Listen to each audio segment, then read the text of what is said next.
Can everyone hear me okay? Yeah. Okay, I'm a Scottish person, so I'll try and speak clearly. Okay, I work for Samsung. I'm part of the Research Institute in London. And the last 9 months I've been working on some cool technology with augmented reality and IoT. So this is really, really cutting edge stuff. And I'm going to try and do a demo. Hopefully it will work. And if anyone wants to, they can come up.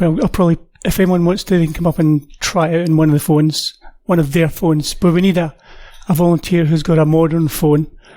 So anyway, it's cutting across lots of technologies. So I'm going to really keep it as simple as possible. And so I'm going to try and just show some of the code to show, the overall view of how this works. Yeah. So what we're going to cover today is IoT and augmented reality. What's a microprocessor and Micropython, sensors and how they work, a tiny, tiny web server which is going to be running one of these little IoT boards. We're going to dive into the hardware, a bit of a demo, and then do some real augmented reality, really, really simple. And then that's it. So I will try and keep on track, and I will take lots of questions. And one other thing is, on Saturday we're holding a workshop. We'll have lots of boards to try out and some of the sensors. So if anyone wants to try this out, just come along. It's on the main web portal for the organisers. So go into the sprint section and you'll see it. And what else? That's it. So the way I work my slide is I have little icons in the top right hand corner, so you know what I'm talking about. So overview is just little sticky notes, and then your idea with the symbol in the middle, big picture with people icon, and then the cogs for code, and then how it works with the database icon, just to keep you grounded. Again, we're going across lots of technologies. I'm keeping it really simple, and I apologise if I've not been clear enough. I'm trying my best to make it clear. Right, so something amazing before we even start. 1% of all the microprocessors are in your laptop or general purpose computers, and the rest are elsewhere. So there's only a tiny fraction of the microprocessors that are available are actually in your PC. So where's all the other ones? This is just a word cloud to show where all these processors are, what they're doing. It's just to give you an idea. They're everywhere. They're in microwaves, they're in ovens, and they're becoming more powerful, and they're doing more stuff. So even at Samsung, we're looking at trying to get speech recognition on air conditioning units, for example. Even the Mercedes S-Class, this is in 2010 I took this from, he's got 63 microprocessors on it. He's even got processors on the lights. So they're everywhere. And another thing that's driving this is Moore's law. I know this isn't linear anymore, but it's just giving you an idea of the processing power is a lot cheaper. And the other one is the cost to transmit data is really, really small now. So this stops 2010. It's insignificant. In fact, I've just heard you can buy 10 narrowband IoT SIMs for 10 years for $10. So it's getting really cheap to transmit data. Right, a bit about this project. So basically we were challenged at Samsung to try and gather data. So the AI teams want to build models, and typically they buy data in, so they'll buy in data sets, and it costs a lot of money, hundreds of thousands of pounds a year to Samsung to buy in data sets. So they thought, why don't we just try and put our own IoT devices all around the campus and get our own data sets.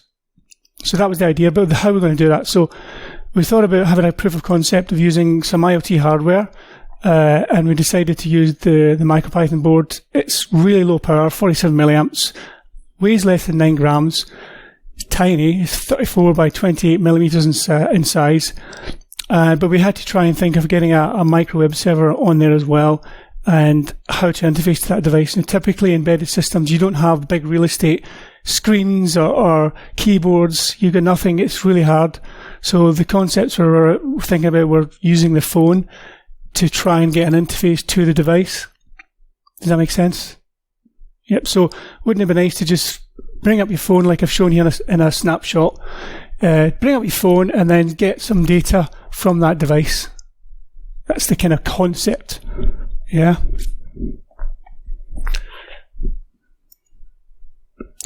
Right, so what I'm going to try and show today is, this is it in a nutshell. There's about 6 steps. There's a tiny little web server running in the number 1.1, and that's going to spin up.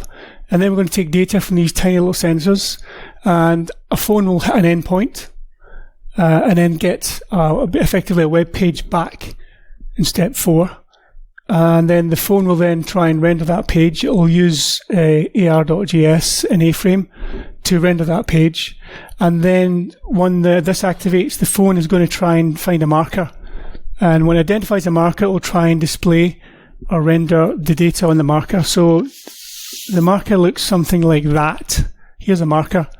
So it allows the phone to pick up the proper place to place an image. And there's lots of different types of markers. There's markers with QR codes in as well. So, but we're just doing a demo to show that the concept hangs together. And number 1 and 2 here are the little Micropython boards, which I'm going to hopefully show you.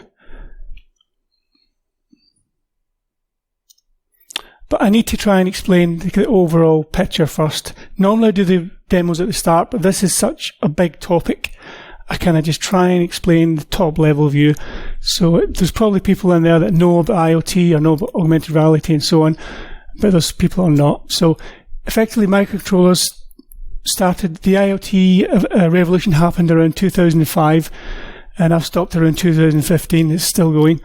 And it started off with Arduino. I don't know if any of you guys used Arduinos. So there was more of a toy and more of a prototyping tool.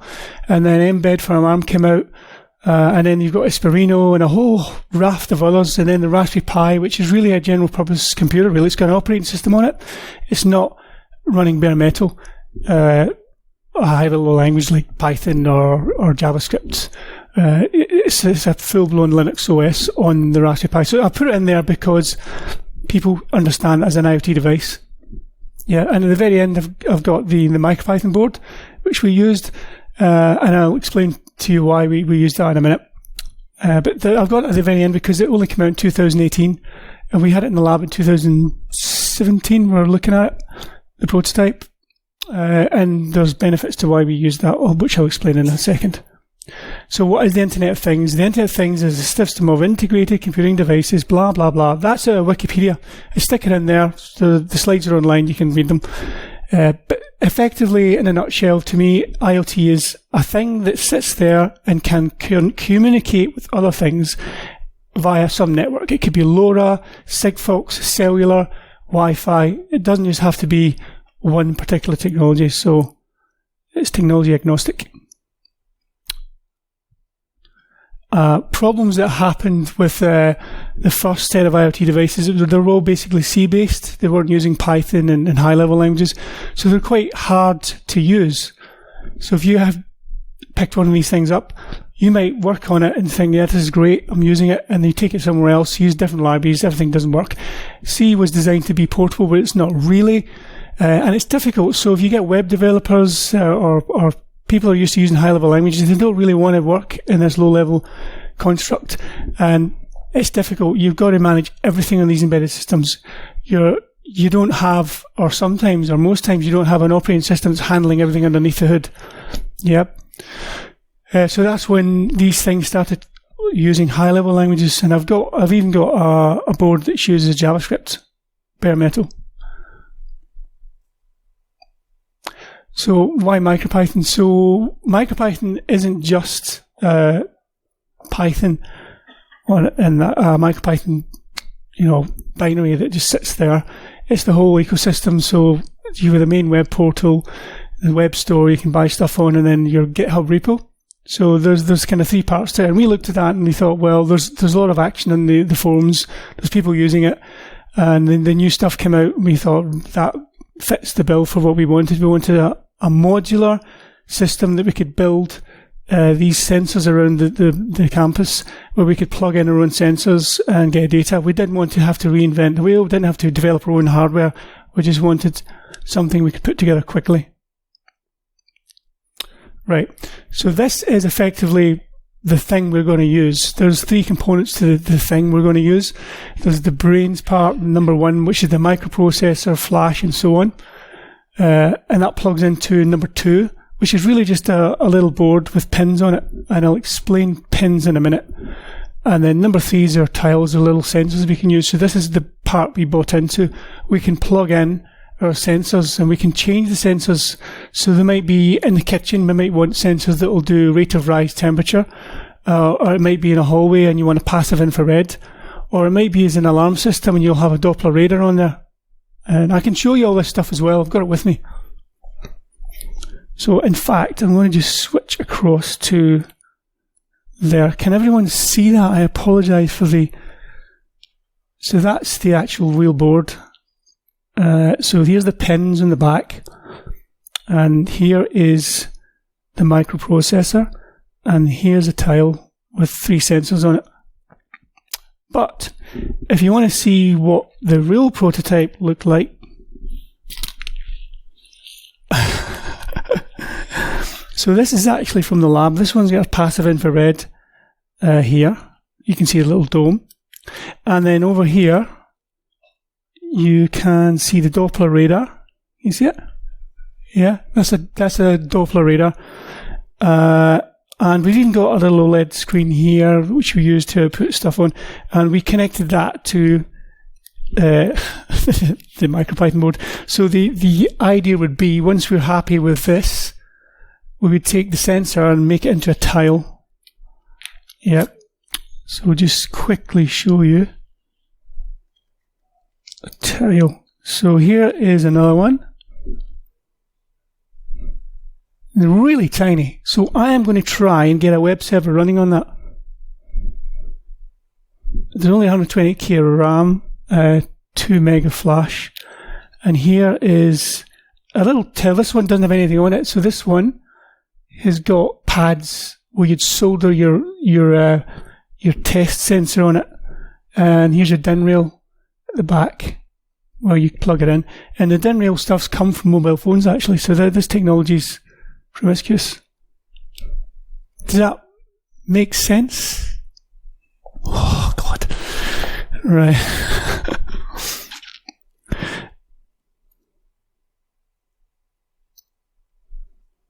Okay, so wouldn't it be nice if we could hold up the phone, and here's a demo in the lab. I took a picture just in case the demo doesn't work.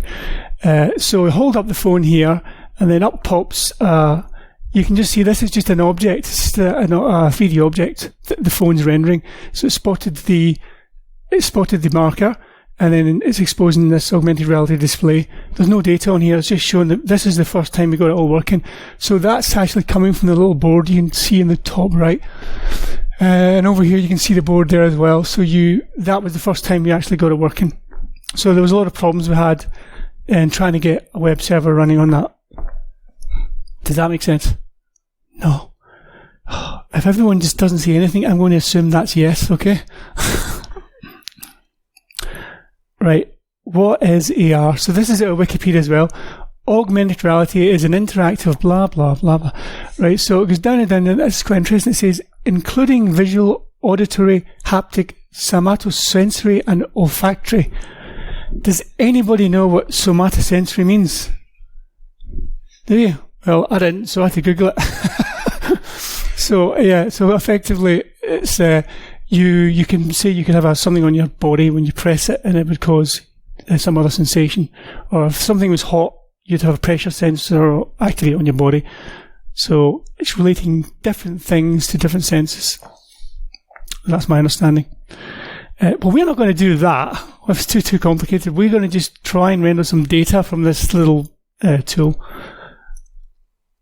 So the frameworks we're using, there's kind of 4 frameworks, the go-to frameworks for augmented reality. There's A-Frame, AR.js, 3JS, and AWE.js. Okay, so 3JS is really for rendering really complex 3D models. We're not using that. We're going to really make it as simple as possible. And the A-Frame and AR.js is really to use JavaScript and HTML to build your scene. Yeah. And AWJS is really to get to because it's the kind of jQuery of augmented reality. But again, we're only going to use the red ones, A-Frame and AR.js, in our little demo. Is it so far so good? Right, sensors and microcontrollers. Now, this might be where I lose some people. Right, so the sensors and these microcontrollers, they all follow particular protocols. So then there's standard types of interfaces. You can Google these and find out more about them. I'm not going to go into detail. I'm going to try and give you a high-level overview of one of the protocols that we're using. We're using the I2C, or I2C, some people call it. You can use SPI and CAN, and there's a whole raft of others. These are the main ones. And I2C is very, very standard in all these microcontrollers. It's the one that's quite easy to use. There's lots of libraries that support this stuff, you know. How does it work? So you don't need to know this. So if anyone looks at the GitHub repo that we've got, and I'll show you that in a minute, we've written some drivers for all these sensors. So you don't need to know it, but it's just here so you've got a basic understanding of how these things are working. So it's a 2-wire bus protocol for I2C. You've got a clock and a data line. And your slaves, your sensors hang off that bus. But how do you get all this kind of working on one wire? So you've got one data line for all those things. So effectively, you have a start bit when you pull down the data line, and then you have a clock pulse. That's recognised as a start. And if all of the things on the bus will then listen. And then the next thing to explain is once you're in a listening mode, every time the clock pulses, if your data line is low, it's a 0, and if it's high, it's a 1. So I've highlighted the second command here, they're all zeros. So that the clock, every time the clock pulses, you're going to register a 0 every time. But how do you tell it where it's going and what to do? So there's a bit in here called write and read. I'll just Google it. You don't need to know it. But the second thing to point out is there's actually 2 frames. The first frame is actually the address where you're going to send it to, and the second frame is the data. So effectively what you're doing is you're giving it an address, and then you're giving it a register and what to do with that bit of information. So you might be saying, what's the temperature? And it'll send one back. Or you might be saying, set this motor to on, or a light on, or it could be anything. So that's in a nutshell how it works. And if you want to try it out and you want to look at it, there's a GitHub repo. It's Samsung Research UK IoT Meetup. It's quite a big word. Projects, Wiki and Sensors. And you can go there and you can actually see the Python code. So let me just quickly.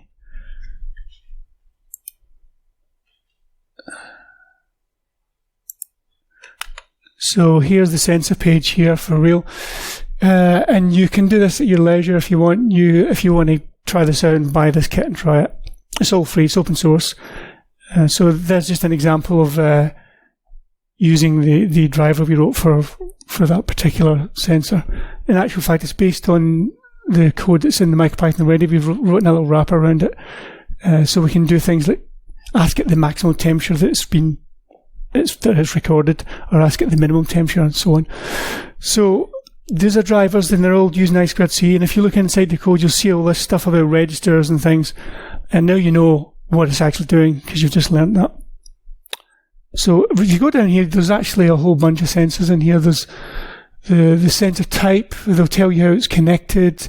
You show you a lot of stuff about controlling the sensors, errors you'll get back. There's the PIR sensor that I just showed you a second ago, how it's connected, the different modes it can be set in.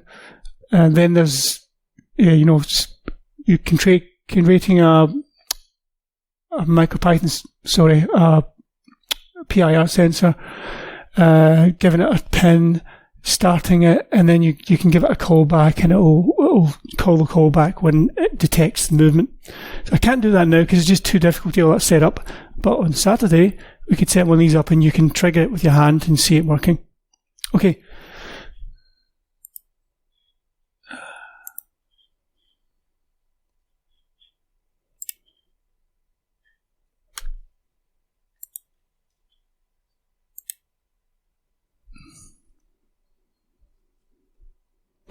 IoT basics.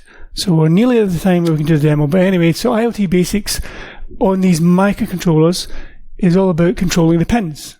So you're basically going to stick a protocol, or you're going to control one of these pins by setting it high or low, or a service. You can connect handlers to it and so on. And these things are all done for you. You don't have to reinvent the wheel, and there's lots of tutorials around it.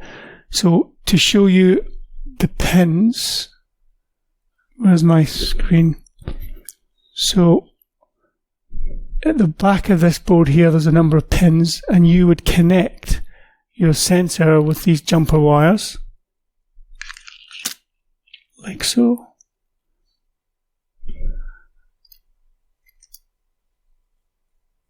So you'd have a ground, positive, a data line, and so on. So some sensors, they're not that complex. Some sensors are actually just high and low, and I don't have one with me, unfortunately, but I'll have one tomorrow.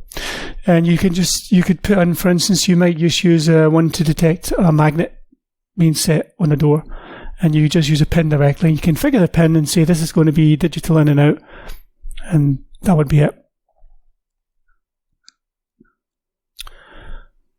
So effectively, you're writing your Python code and you're actually interacting with the real world. So this time you write code and you're driving, or you're pulling data in from the real world. It's not virtual anymore, even though we're going to use a virtual reality display. So that's the cool thing about it. You're actually doing things for real. And again, I've just showed you a board here. So this is this is the hello world of working with IoT. So you have your pins connected to a breadboard, and you have your cables, and these are just connected to LED lights. And effectively, you're just putting a pin high to set the light on and off.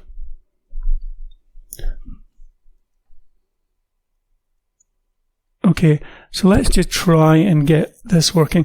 So what I'm going to try and do is spin up the Micropython board.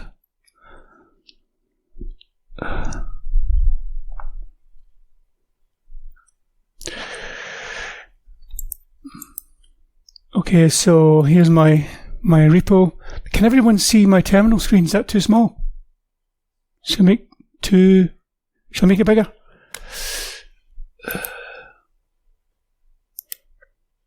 Too big.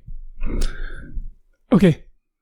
So I'm using R shell, which is a way to get a serial prompt and look like an X terminal onto the board, right? So this is me talking to the board, and I'm going to get a Revel prompt up. So that is actually on the board.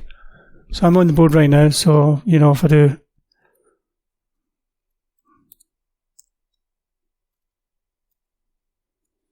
yeah, it's just a Python prompt. Right, so I'm going to do an import on the start script, and that's just really dark, isn't it? I really apologise, guys. So here's my Wi-Fi Connect, and I'm using my phone as a hotspot. So I'm going to do an import start and then try and connect to my phone's Wi-Fi, and then the web server is going to start up.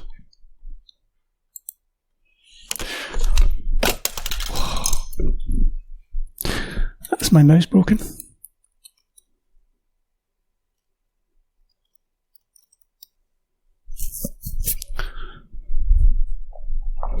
So it's going to try and connect. We had to write a Wi-Fi driver.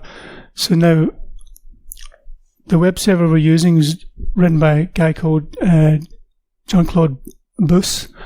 But we've added some debugging, and there's also a pull request from Damien George to give us TLS, which we're not going to use that today, by the way. So now it's connected to that IP address. And in theory, if everything's working, we should be able to see that. So let's use Chrome.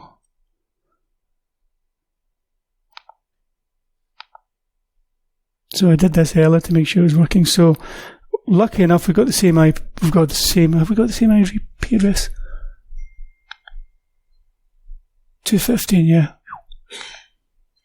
So if I refresh that, we should see, yeah. So you can see the debug coming out here where we've got a HTTP request come into the web server running on this tiny little board. And then, yeah, so there's the web page. This is just a hello, the thing works. So this tiny little web page is actually running on that tiny little board, that 40 millimeters by 30 millimeters. And now we're going to just try and look at the status page. And we can see, if I refresh that, we're getting data from, sorry, that's the status page. We want to go to the sensor page. So we're getting data from the sensors right now, so it's quite dark in here. The temperature sensor is 24 degrees. We don't have the radar and the PIR connected, you saw that. And we got current time. Where's the humidity? There's a problem there, it shouldn't be 0. So humidity should be about 43. So that's just the pages we've written to show the sensor data. So you can see the pages. So open up urls.py. So this is actually, oh, this is too dark, isn't it? You can't see it. So this looks very much like Flask, and you've got a decorator here for the page. Can you see that? Oh, God. Pardon?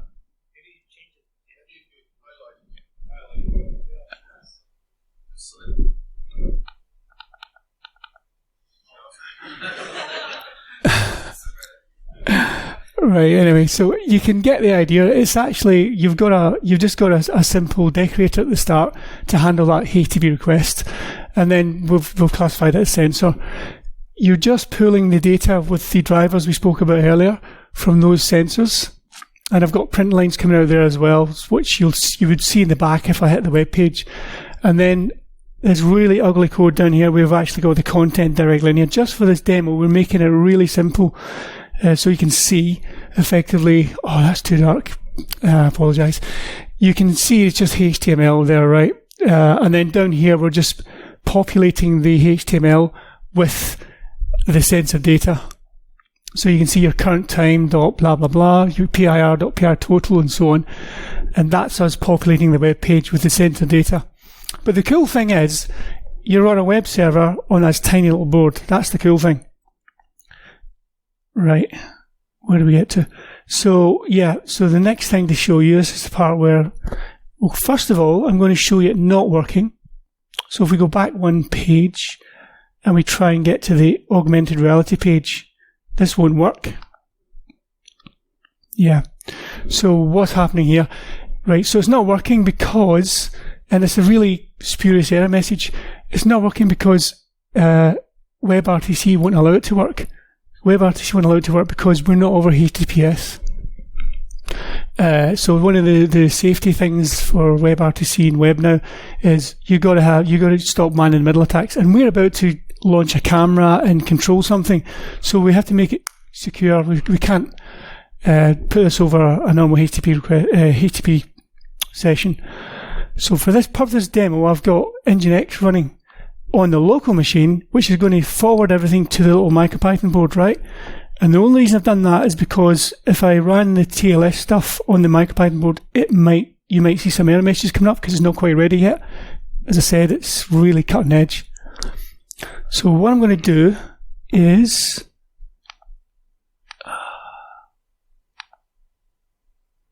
So this is my IP address, .90, and I'm going to prove that to you.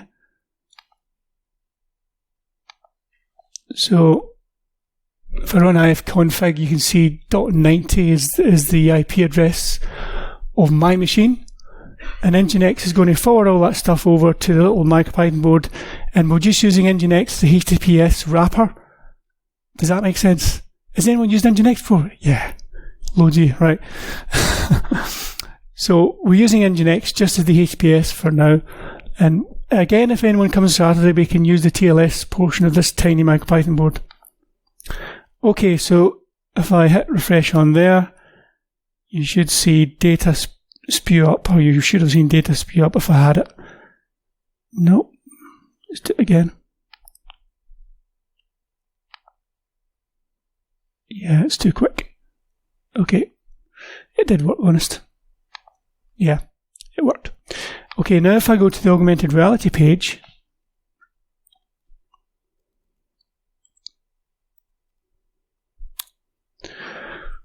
right, so what it's done now is it's activated the camera on my computer. Now I'm going to try and do this on a phone as well, yeah? Which will take a few more seconds, and I've got 5 minutes left, 7 minutes. Right, so there's me. Here's my marker, and here is the rendered display. The reason why it's not working very well is because the shine from the lights.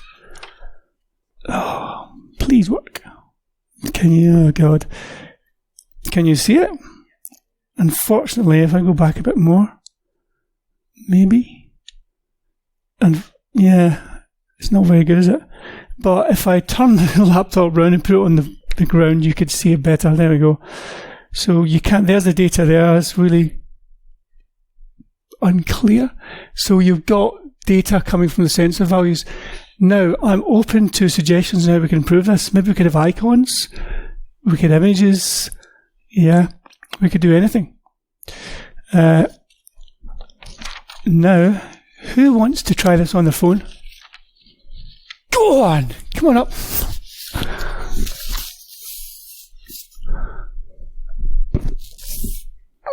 And I've got 6 minutes left. Right.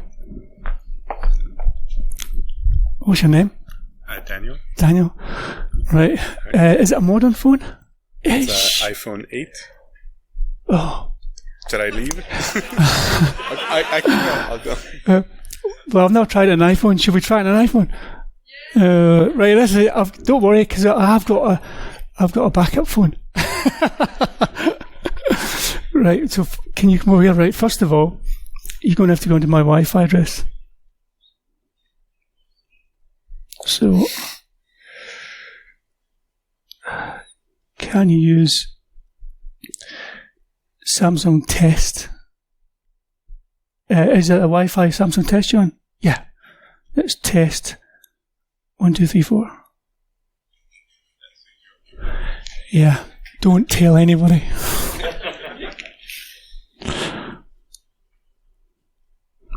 Right, so... Sorry, I need to turn my VPN on. Oh, he's got a VPN on.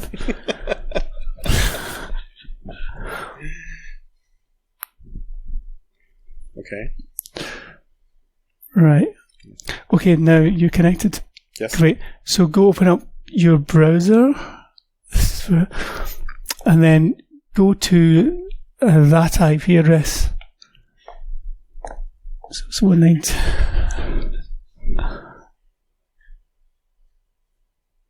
And I'm going to try and hold up the camera on this. If it works, if it doesn't, I'll use the other phone. 6.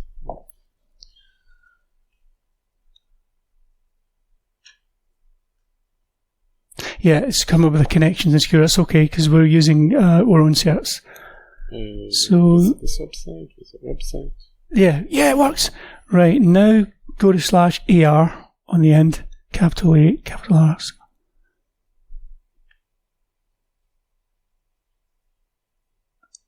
Allow the camera. Right. So hold it up to the marker, which is over here. Yeah, it works. Right, now I can show this off. Give me 2 seconds to... This is going to be really difficult, but let's give it a go. So that's... God. Where's your phone? It's backwards, isn't it? So there you go. It's on an iPhone, so you can see the Samsung logo.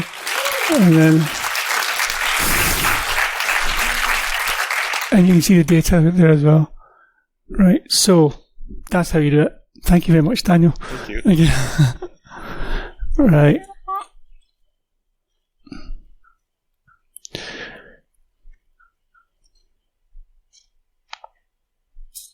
So, we've done our demo, we've got 3 minutes left.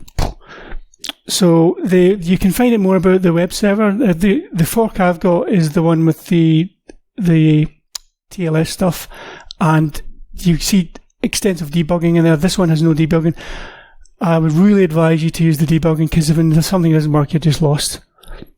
So we did that. We did start the web server. We showed the index page. We went to the browser, and we got to work on an iPhone. It's the first time ever. And you're the first people, except for 5 people in Samsung, who's actually seen this working. So we only got it working last week. So you can pat yourself on the back and say you're the first people to see this stuff working. Okay, so we showed that, and we've kind of looked at the live code already. And we showed you the urls.py and showed you it was very much like Flask, and where you have a decorator and an endpoint. And there's much more you can do. And I didn't go into the augmented reality piece because I'm running out of time. And basically, this is an augmented reality HTML page, and you can see you're just creating a torus shape here, an animation frame, a plane. So we had 2 planes on us. We had a plane at the bottom with an image and a plane at the top. And we made the top plane perpendicular to the bottom plane. And then we gave it a transparency level and we put text on it. So the code is in GitHub and it's really simple. It's just one page. There's 2 bits at the top with a camera static anchor frame there. And there's a JavaScript library at the top as well. You need the AR.js, and you need these tags at the top. If you don't have that, and there's pages on there as well, you can see you just get an object rendered and display. You don't get the camera stuff working. Right, so there's only 2 pieces you need to get the camera working: the AR.js and your tags at the top and the bottom. And you can read all of that on A-Frame. And tutorials on that are really good.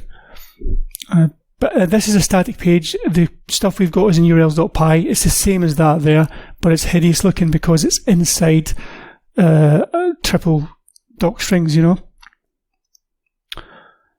And the sensor objects, we showed you that as well. We showed you how you connect the sensor objects. You're just calling in, you're importing the sensor drivers at the top, and then you're creating a sensor object, and then you can call methods on the object, and they're all documented in the JavaScript repo as well.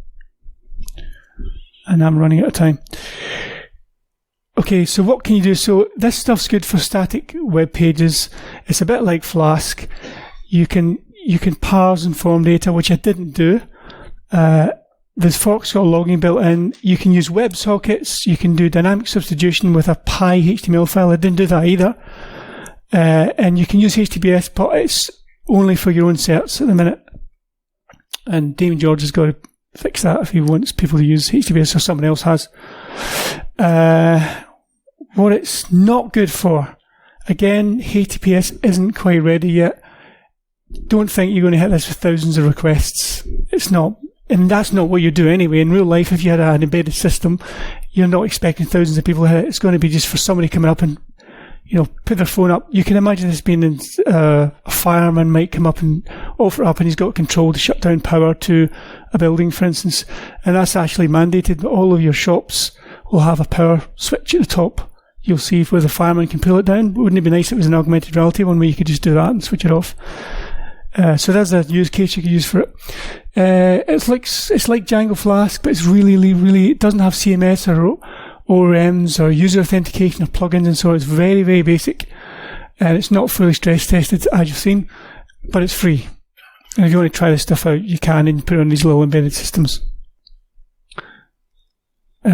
And to summarise, I'm 2 minutes over. We went through what's IoT, microprocessors, Micropython. We went through the bus architecture and sensors and a real demo with a basic augmented reality page. We dived into the hardware and looked at some of the code. And again, just come on Saturday if you want to get your teeth into this. And I'm done. Thank you very much for listening.